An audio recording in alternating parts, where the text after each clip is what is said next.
Vamos meditar alguns minutos na palavra do Senhor, um texto que se aplica a todos e aos pais e aos filhos, né? Então nós vamos abrir a nossa Bíblia no livro de 1 Reis, primeiro livro dos Reis, no capítulo 21. E nós vamos falar hoje sobre a vinha de Nabote, né? A vinha de Nabote. O que é uma vinha? Uma vinha é uma plantação de uva, é um parreiral, né? E nós vamos ver o que aconteceu nessa época do rei Acabe, que era casado com quem mesmo? Que Acabe se casou com quem? Com Jezabel, né? É dessa época dos reis, onde tinha os profetas, né? O profeta que se destaca é o profeta Elias. Então nós vamos ler e vamos aplicar a nossa vida, aplicar ao Dia dos Pais, né? Essa palavra. Todos encontraram? Quem não tiver Bíblia, nós temos diversas Bíblias, né? 1 Reis 21. Alguns usam o celular como Bíblia, né? Nós vivemos em tempos diferentes, né? E é a Bíblia do mesmo jeito. Inclusive dá para escolher até a tradução, a editora, né? Então nós vamos ler. O que diz lá? Diz assim: a vinha de Nabote, capítulo 21, primeiro livro dos Reis. Algum tempo depois houve um incidente envolvendo uma vinha que pertencia a Nabote de Jezreel. A vinha ficava em Jezreel, ao lado do palácio de Acabe, rei de Samaria. Acabe tinha dito a Nabote: dê-me a sua vinha para eu usar como horta, já que fica ao lado do meu palácio. Em troca eu lhe darei uma vinha melhor, ou, se preferir, eu lhe pagarei, seja qual for o seu valor. Nabote, contudo, respondeu: o Senhor me livre de dar a ti a herança dos meus pais. Então Acabe foi para casa, aborrecido, indignado, porque Nabote de Jezreel lhe dissera: não te darei a herança dos meus pais. Deitou-se na cama, virou o rosto para a parede e recusou-se a comer. Vamos orar.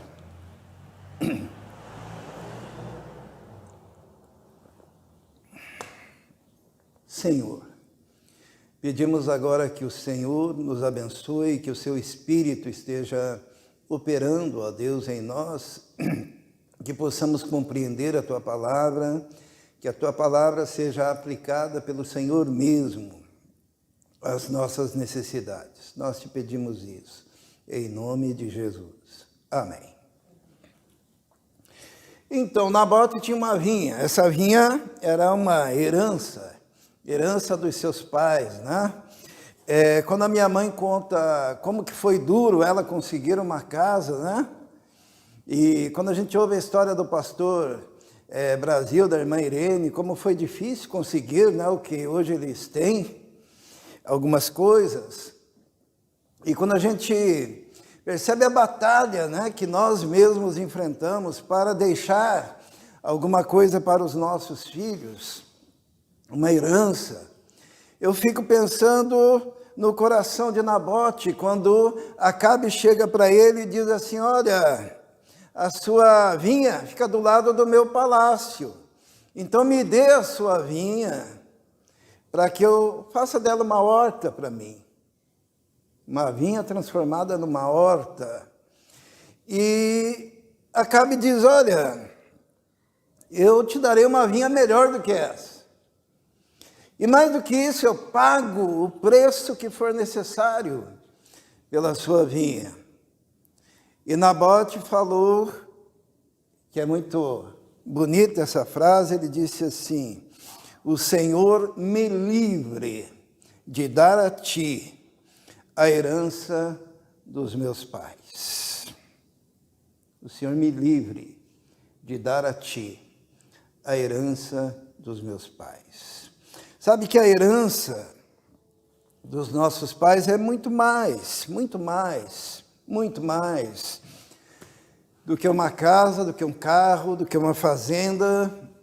Porque quando a gente fala em herança dos nossos pais, existe toda uma história envolvida ali, uma história de vida, de princípios, de ideais.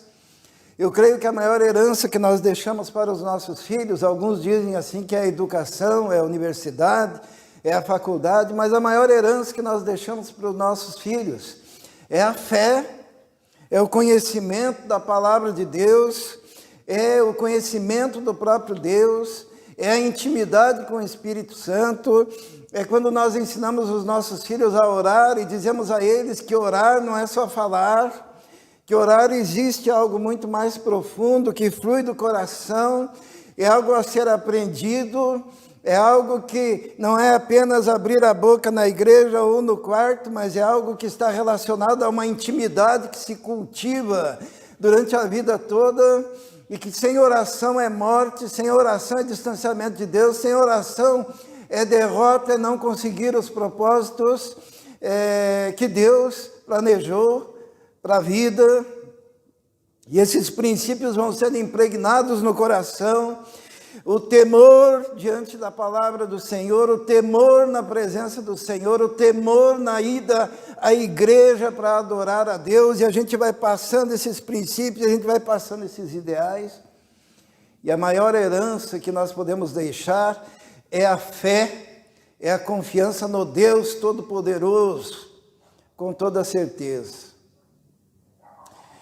E sempre haverá na vida de cada um de nós aqui, em especial dos jovens, alguém querendo roubar, ou tirar, ou arrancar de você essa herança, esses princípios.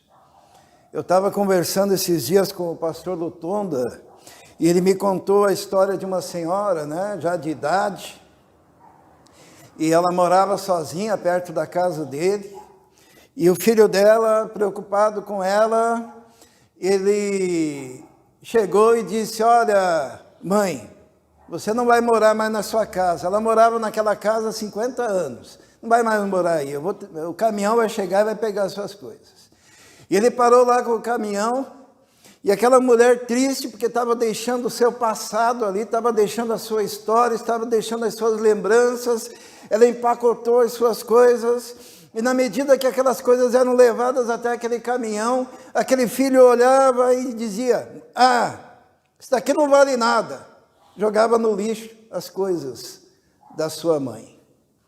E olhava uma outra coisa e dizia: não, isso daqui não precisa ser levado, e jogava no lixo. E aquela mulher com dor no coração, porque em cada coisa que estava sendo jogada no lixo havia uma história, havia uma vivência.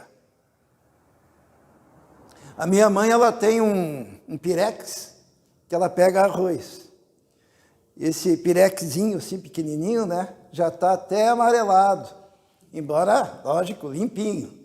Mas amarelado porque ele já tem 50 anos, Acho que já tem mais, Mais de 50 anos. A senhora se casou com 15,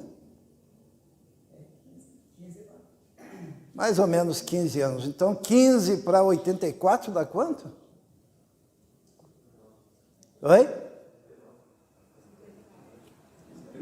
79? Não. 69. Então, como ela ganhou no dia do casamento aquele pirex, então aquele pirex tem 69 anos, mais ou menos. Tá?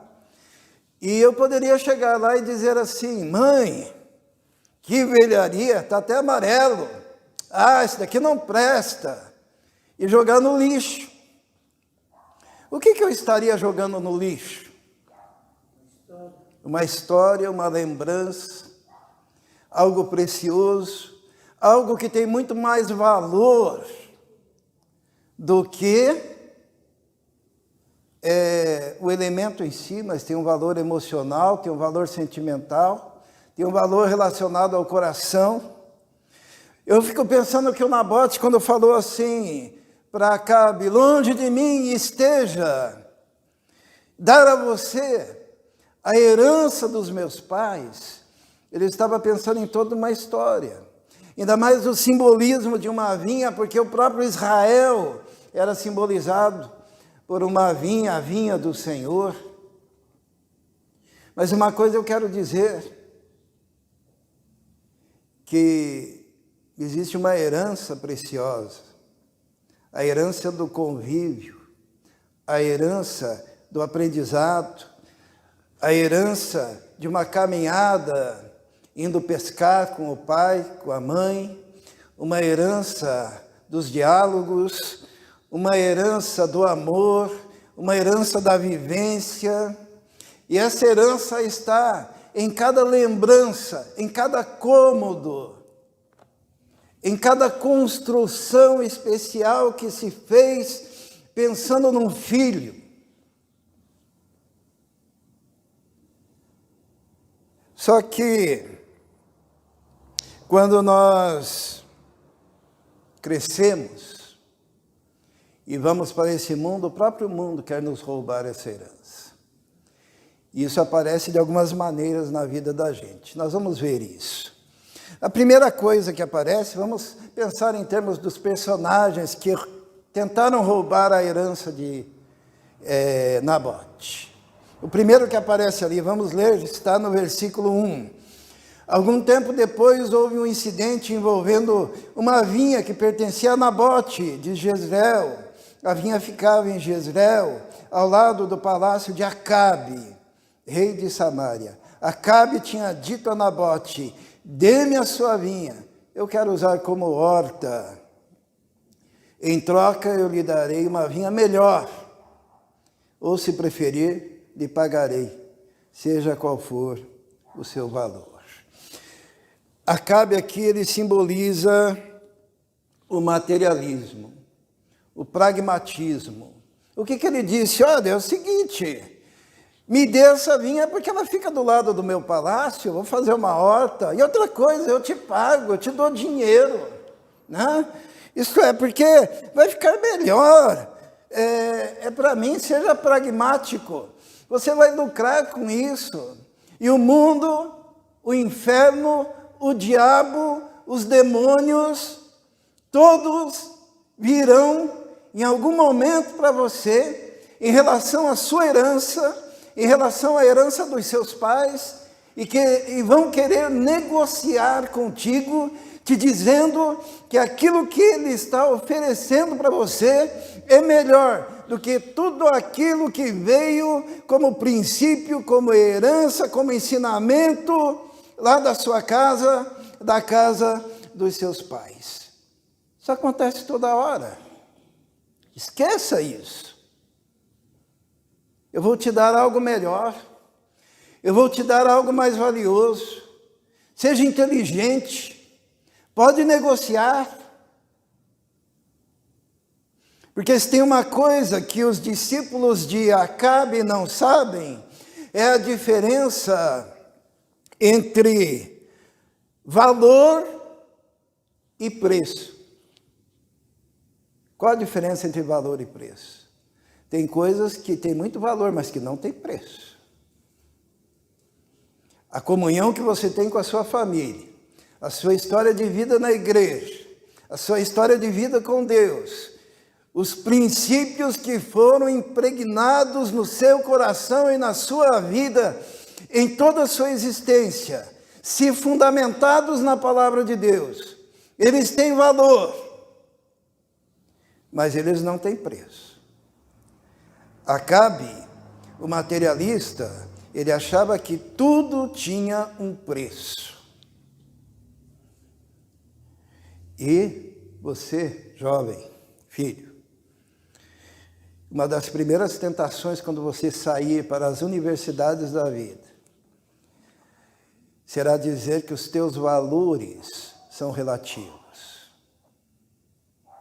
E que tudo tem um preço. E que você pode negociar.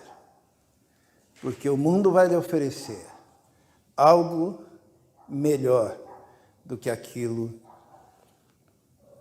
que você tem. Tão diferente de Nabote, né?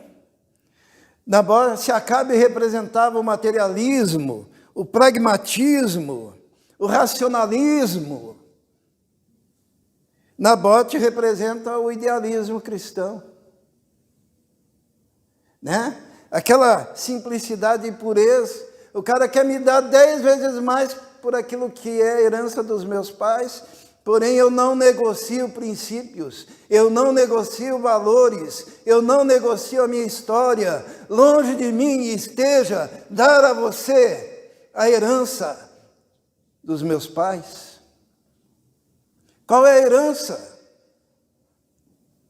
A primeira herança que você recebe é a oposição radical do teu pai e da tua mãe a um valor do mundo negativo, chamado.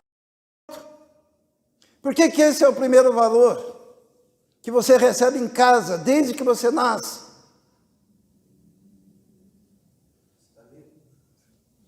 Porque você está vivo.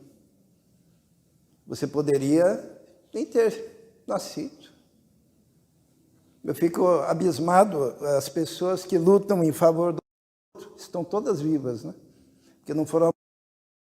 Significa que se os princípios dela tivessem sido colocados em prática numa sociedade que é tão difícil criar um filho e que, como o Brasil, né, onde as despesas e as lutas e as batalhas quase que indicam que é melhor ser alguém que não tenha filhos, né? E muitos até orientam para não ter filhos. Aqueles indivíduos que acreditam nisso não existiriam. Esse é o nível da incoerência, da incongruência que vivemos. Os que defendem estão vivos. Primeiro princípio que você recebe na sua casa, valores como a família, valores como a honestidade, valores que são colocados para que você carregue pela vida toda como herança. Nabote era o idealista, ele não negociava, ele sabia a diferença entre valor e preço. E as coisas que ele tinha recebido da sua família não tinham preço, tinham valor.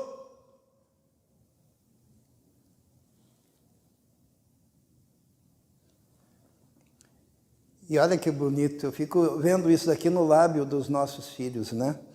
Quando vem à universidade querer impor os seus valores, a gente dizer, não negocio a herança que eu recebi dos meus pais. Que bonito. Nesse idealismo. Mas nós temos mais um personagem que aparece logo em seguida, né? Nós vamos ler no versículo 5, diz assim, ou melhor, a partir do versículo 4. Então Acabe foi para casa aborrecido, indignado, porque Nabote de Jezreel lhe dissera, não te darei a herança dos meus pais. Deitou-se na cama, virou o rosto à parede e recusou-se a comer.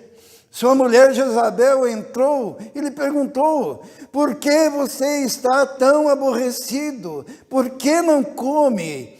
Ele respondeu-lhe, porque eu disse a Nabote de Jezreel, venda-me a sua vinha, ou se preferir eu lhe darei outra vinha em lugar dessa. Mas ele disse, não te darei minha vinha. Disse-lhe Jezabel, sua mulher, é assim que você age como rei de Israel? Levante-se e coma, anime-se, conseguirei para você a vinha de Nabote de Jezreel. Nós encontramos aqui Jezabel. E Jezabel representa outro aspecto que virá contra você, para que você perca a herança dos seus pais. Jezabel representa o relativismo pragmático. Ela representa esse relativismo que faz com que as coisas possam ser editadas na história, né?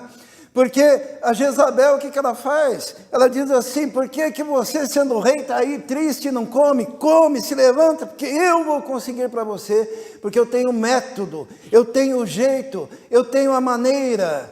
E a maneira de Jezabel qual que era? A maneira de Jezabel, antes de matar, seguir um caminho, promovendo um relativismo. Ela cria uma narrativa. Né? Eu não estou lendo o jornal não, tá? Ela cria uma narrativa. O que ela faz? Como é que ela faz para conseguir a vinha de Nabote? Está no versículo 7. Disse-lhe Jezabel, sua mulher: conseguirei para você a vinha. Versículo 8. Então ela escreveu cartas. Alguém está lembrado de alguma coisa? Ela escreveu cartas em nome de Acabe, pôs nelas o selo do rei, falsificou, né? O selo do rei era a assinatura do rei, era o anel do rei ali impresso. Enviou às autoridades e aos nobres da cidade de Nabote. Olha aquela mulher, vamos editar, vamos construir uma história, vamos fazer com que a realidade seja deixada de lado e vamos colocar no lugar da realidade dos acontecimentos uma narrativa. E através dessa carta ela cria uma narrativa. Ela diz assim na carta, versículo 9, naquelas cartas ela escreveu: decretem um dia de jejum, usando a religião, tá? Decretem um dia de jejum. Jezabel pedindo um jejum. É para... Muito bem. Decretem um dia de jejum e ponham Nabote sentado num lugar de destaque no meio do povo. E mandem 2 homens vadios sentar-se em frente dele. E façam com que testemunhem que ele amaldiçoou tanto a Deus quanto ao rei. E levem-no para fora e apedrejem-no até a morte. Olha só que coisa interessante, né? O Acabe não tinha conseguido a vinha, a Jezabel disse: não, nós vamos criar uma história, vamos fazer o seguinte, a gente escreve uma cartinha e manda para quem? Para os nobres, para os anciãos, para os líderes, e nessa cartinha a gente diz assim: é o seguinte, vamos preparar as coisas para a gente acabar com esse cara aí, que é dono da vinha. Como é que nós vamos fazer isso? A gente diz que vai fazer um jejum, né, que é uma coisa boa, todo mundo vai, até o Nabote vai lá fazer o jejum, só que pega 2 caras vagabundo, coloca na frente do Nabote, e na hora do jejum faz de conta que o Espírito Santo revelou, e daí esses 2 caras pegam e dizem: é ele que está querendo derrubar o império, acabar com o rei Acabe, e ele também tem blasfemado contra Deus. Que coisa, né? É o relativismo pragmático, aonde, com o objetivo de alcançar os seus fins, se justificam todos os meios.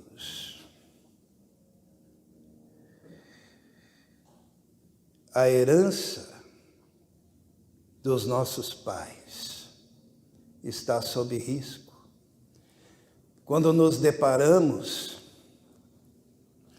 com esse relativismo pragmático, com essa tentativa de criar historinhas para atingir um determinado fim.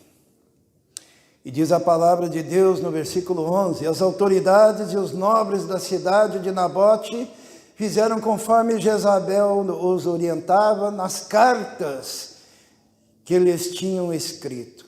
Decretaram jejum e fizeram Nabote sentar-se num local destacado no meio do povo. Então 2 homens vadios vieram e se sentaram em frente dele e o acusaram diante do povo, dizendo: Nabote amaldiçoou tanto a Deus quanto ao rei.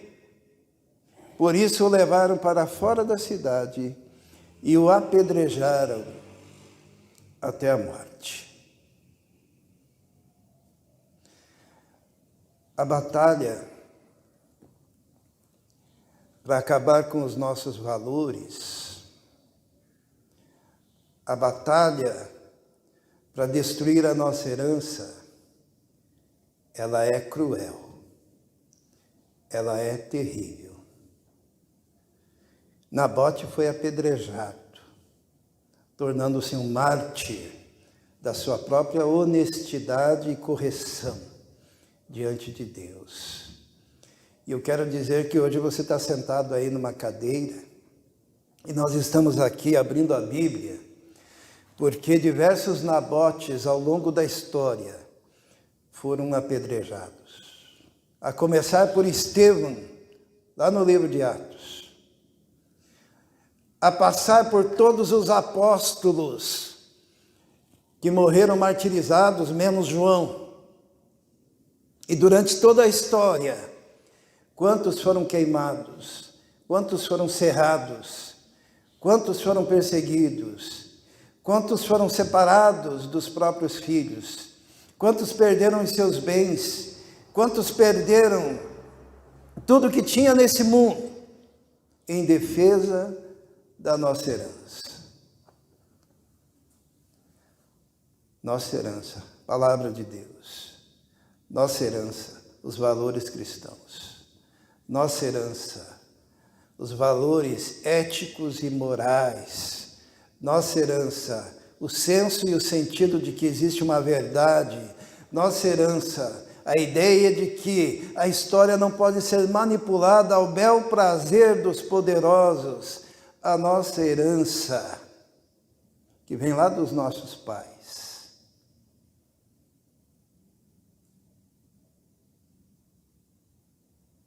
Ao longo da história. E que você teve o privilégio de nascer num lar, numa família que te passou essa herança. Te passou esse valor. O valor da comunhão com Deus, o valor da ação do Espírito Santo, o valor da oração, o valor da salvação pela graça, o valor da certeza da vida eterna, de um caminhar com Deus, de um dia estar com o Senhor. Todos os valores que hoje estão em risco. Nas igrejas inclusivas, na relativização da palavra, no mundo de Jezabel.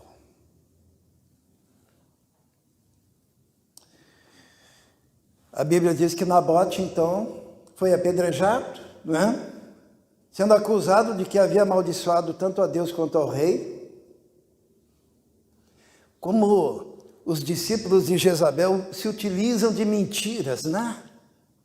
Como eles se utilizam de mentiras para atingir os seus objetivos, roubar a nossa vinha. Diz a palavra de Deus no versículo 15, vamos ler ali. Assim que Jezabel soube que Nabote tinha sido apedrejado até a morte, disse a Acabe: levante-se, tome posse da vinha que Nabote de Jezreel recusou-se a vender-lhe. Ele não está mais vivo, está morto. Quando Acabe ouviu que Nabote estava morto, levantou-se e foi tomar posse da vinha. Acabou a história, né? Final terrível, né? Será? Tem mais um personagem que aparece. E esse personagem representa você. É a sua voz na universidade, é a sua voz nas urnas, é a sua voz na igreja, é a sua voz na sociedade. Esse personagem que aparece agora, ele se chama Elias, o profeta, e ele representa o teólogo, o profeta de Deus, o homem da espiritualidade, do relacionamento com as coisas eternas.